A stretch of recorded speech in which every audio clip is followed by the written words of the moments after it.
के साथ रहना चाहते हैं।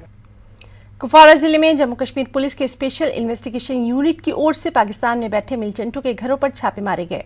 लाइन ऑफ कंट्रोल से लकीर कुपवाड़ा के 9 मुकामात पर ही छापेमारी की गई। छापों के दौरान उनके घरों से अहम दस्तावेजात जब्त किए गए। इस सिलसिले में एसएसपी कुपवाड़ा युगल मिन्हास ने न्यूज 18 से खास बातचीत में तमाम तर तफसीलात फराहम की। देखिए, एसआईयू की कार्रवाई जो है बाकी ज़िलों में भी लगातार होती रहती है। आज कुपवाड़ा में लगभग 7 डिफरेंट लोकेशंस पे जो छापा मारा गया और सर्चिज़ की गई।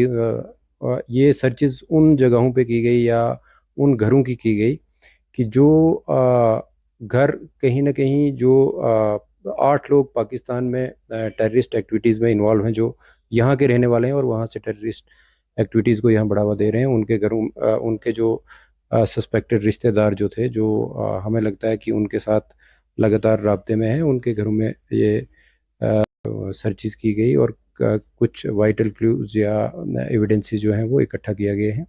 अभी तफ्तीश चूँकि इब्तदाई मरहले में है और भी काफ़ी लोग इस तफ्तीश के ज़द में आ सकते हैं और इस तरीके की सर्चिज़ और भी इलाके में की जा सकती हैं। और चूँकि एडवर्सरी की हमेशा कोशिश है कि वो यहाँ पे कश्मीरी यूथ को किसी न किसी तरीके से टेररिज्म में या नारकोटिक्स में इन्वॉल्व करके और यहाँ के माहौल को ख़राब रखे, और ये भी उसी कड़ी में उनकी कोशिश जो है वो जारी रहती है। लेकिन मैं ये वाज़ेह तौर पे बता दूं कि चूँकि रिकवरीज़ बिल्कुल उसी इलाके में हुई हैं, अभी आगे नहीं हो पाई हैं, तो साफ ज़ाहिर है कि हमारी सिक्योरिटी फोर्सेस भी उतनी ही मुस्तैद हैं कि हम अपनी दुश्मन की इन कोशिशों को नाकाम करने में कामयाब हैं। आज़ादी का अमृत महोत्सव के उत्सव के साथ साथ जम्मू कश्मीर में नौकरी दिलाने के लिए एक मेगा जॉब इवेंट घर घर रोजगार ने बेरोजगार युवाओं की जरूरतों को पूरा करने की खास योजना बनाई है। सद्भावना संगठन ने सद्भावना मिशन सुनिश्चित करने के लिए indoor sports complex Lal Chowk Srinagar में इस रोजगार मेले का आयोजन किया और जम्मू कश्मीर और लद्दाख के युवाओं को शिक्षा, नौकरी और राष्ट्र में सम्मिलित करने के अवसर पैदा करें। इस अवसर पर अतिथि डीवीकॉन कश्मीर पीके पुले थे।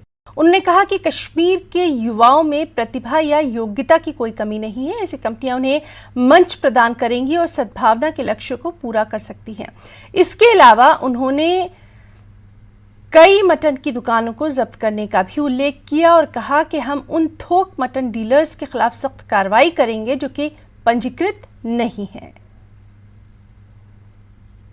कश्मीरी यूथ के लिए मेरे हिसाब से बहुत ही अच्छी अपॉर्चुनिटीज़ हैं, क्योंकि यहाँ पे अगर हमने देखा पिछले साल 2019-2020 आए हैं, अनएम्प्लॉयमेंट बहुत हुई और कोविड की वजह से कश्मीर का यूथ आगे नहीं बढ़ पाया। और ये प्राइवेट कंपनी जो यहाँ पे आई हैं, जैसा कि हमने टाटा भी देखा है यहाँ पे, तो ये अच्छा कदम है गवर्नमेंट की तरफ से और कश्मीर के यूथ के लिए बहुत ही अच्छा और बहुत ही अच्छी अपॉर्चुनिटीज़ यहाँ पे देखने को मिलेगी। एक्सपीरियंस प्लेटफॉर्म मिलेगा तो ही आ जाएगा।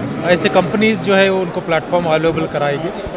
मुझे लगता है कि वो मकसद जो है, जिस मकसद के लिए गुडविल ऑर्गेनाइजेशन जो कहती है कि तालीम से तरक्की तक, उनका मकसद फुलफिल हो सके, उसमें जो है गवर्नमेंट रेट उनको लागू होता है कि जो गवर्नमेंट सिस्टम को मानते हैं ना। तो आप मेरे ख्याल से उन्हीं को पूछ लीजिए कि कितने का रजिस्ट्रेशन है। बहुत सारों का खास करके होलसेलर का रजिस्ट्रेशन नहीं है, जो कानूनन गलत चीज़ है। हम उनके खिलाफ कार्रवाई करेंगे।